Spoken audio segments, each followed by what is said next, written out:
Hello students, our next chapter is the gastrointestinal diseases. So here we shall be first discussing is the dysphagia. So what is dysphagia? Dysphagia means difficult moving food or liquid through the mouth, pharynx and the esophagus. So dysphagia is difficult moving food or the liquid through the mouth, pharynx and the esophagus. What is adenophagia? It is the pain on the swelling. While what is globus pharyngeus? It is the sensation of lump that is lodged into the throat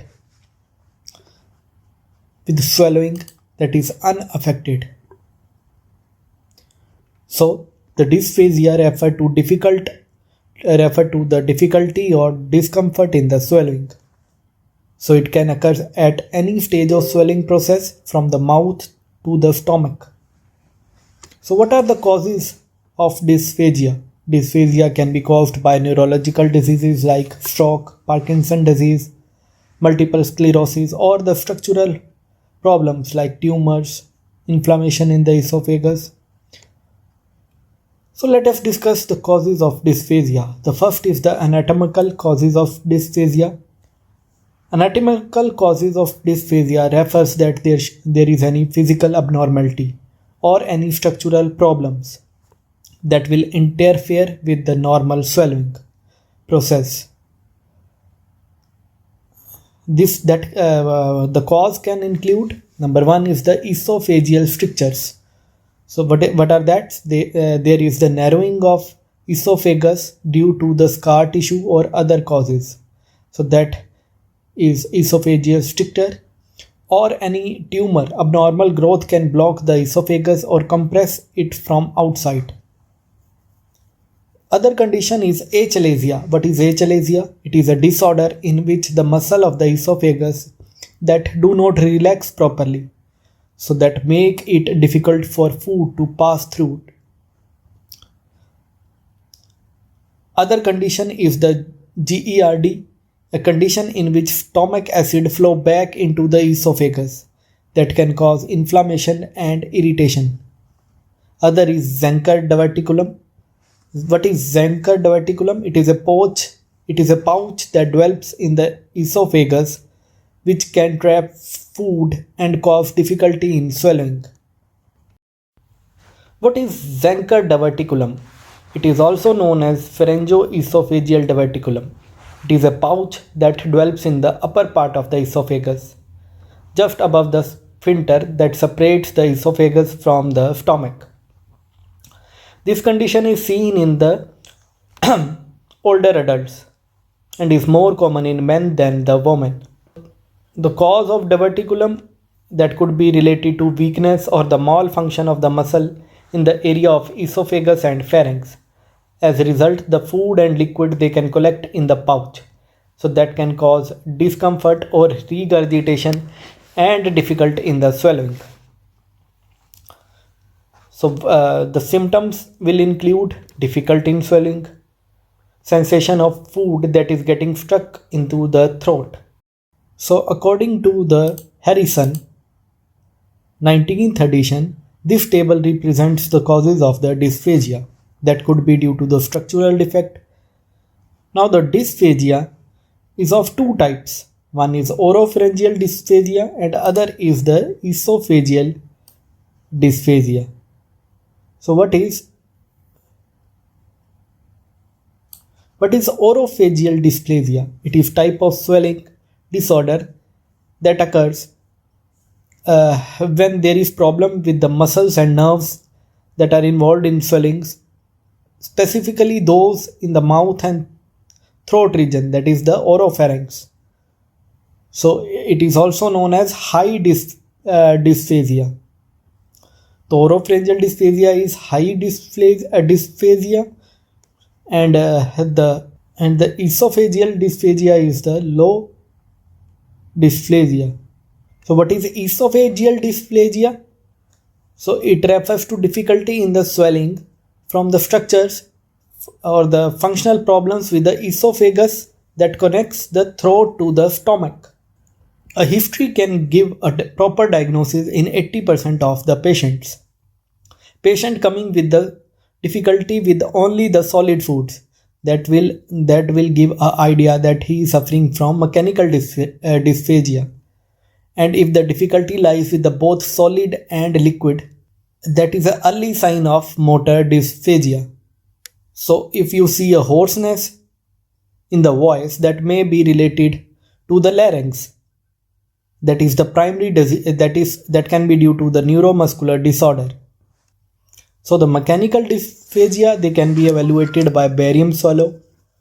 So the dysphagia can be of two types. One is mechanical obstruction or due to the motor dysfunction. So the mechanical obstruction refer to the physical obstruction or due to the narrowing of esophagus, pharynx or the upper gastrointestinal tract. So that makes it difficult or impossible to swallow properly. So that cause of the mechanical obstruction includes tumor, strictures or foreign body that is in the throat. Whereas the motor dysfunction that refer to the problems with the muscular control and coordination required for the swelling. So that will include the weakness or spasm of the muscle as well as neurological disorder that can affect the nerves that control swallowing. So the motor dysfunction may include stroke, Parkinson disease, multiple sclerosis, or muscular dystrophy. So what are the motor functions that cause abnormality of that causes dysphagia? So the motor function of swelling that includes the coordinated movement of the muscles of the mouth, throat, and the esophagus to move food from mouth to the stomach. So any disruption in this motor function that can result in the dysphagia. That could be due to stroke, due to damage of area of the brain responsible for controlling swelling. So that can result in weakness or paralysis of muscle.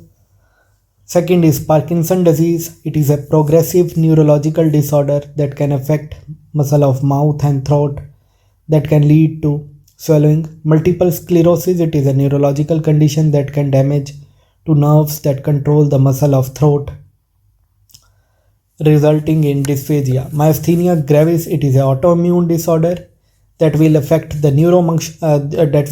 neuromuscular junction, leading to swelling, weakness. Muscular dystrophy, it is a genetic disorder that affect the muscle, including the muscle used in swelling, that can lead to dysphagia. Amyotrophic lateral sclerosis, it is a progressive neurodegenerative disease that can affect the motor neurons that control the muscles of body, including the muscles used in swallowing. Remember, the dysphagia, it can be caused by the neurogenic or the myogenic factors. The myogenic dysphagia means the muscle problem that prevent the normal movement of food and liquid from mouth to the stomach. And neurogenic dysphagia, it is caused by the nerves or the neurological problems.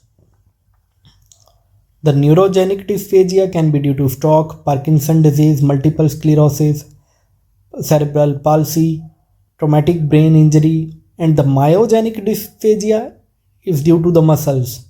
That could be due to muscular dystrophy, myasthenia gravis, poliomyositis, etc. Myasthenia gravis, it is autoimmune disorder that affects the neuromuscular junction.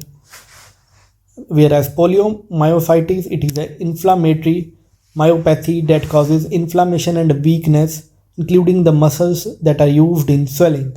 Huntington chorea, it is an inherited genetic disorder that affects the brain and cause involuntary movements, including those in the swallowing. What is achalasia? Achalasia, it is a swelling disorder that affects the esophagus, the muscular tube that connects to the throat to the stomach. So it is caused by degeneration of the nerves in the esophagus. So this damage can result in failure of the lower esophageal sphincter to relax properly. So that can lead to buildup of fluid and that can lead to buildup of food and liquid in the esophagus. So lower esophageal sphincter, it is a ring of muscle that is located at the junction between esophagus and the stomach. So what its action is, it acts as a one-way valve. So it allows the food and liquid to pass from the esophagus into the stomach, while preventing stomach content from flowing back into the esophagus. So that helps to prevent symptoms like acid reflux and heartburn. So what will happen when the lesser esophageal sphincter will fail to relax? So it will cause difficulty in swallowing and can result in condition like achalasia, where the sphincter does not open properly, or in the case with the GERD where the LES relax too frequently, allowing the stomach acid to flow back into the esophagus. So the symptoms include difficult swallowing, regurgitation of food, chest pain or discomfort, and the weight loss due to the inadequate nutrition. So the diagnosis we can do is barium swallow test, endoscopy, manometry, and pH monitoring.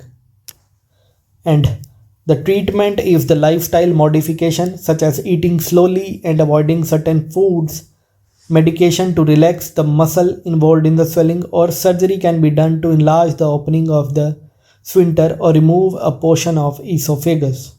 Sometimes the patient feel that dysphagia can be relieved by performing the Valsalva maneuver. So what is that? It is a technique where a person try to exhale forcefully against a closed airway. So that can lead to increase in the intra-abdominal pressure. So this pressure generated during maneuver can help to the help to push the fluid, the food or the liquid through the esophagus into the stomach. So it can be harmful in such a certain situation like esophageal dysphagia or person with the cardiovascular diseases, as it can cause increase in the blood pressure and the heart rate. So the treatment of dysphagia involved medicaments like proton pump inhibitors, H2 receptor antagonist or antacid that can be given to reduce the stomach acid production and elevate the heartburn. Dietary changes can be done. You need to avoid spicy or acidic food, carbonated beverage or the alcohol. Take smaller meals, more frequent meals, and avoid laying down for at least 2 to 3 hours after eating. Exercise therapy can be done, or surgery may be done to correct the underlying structural problems that are causing dysphagia or the heartburn.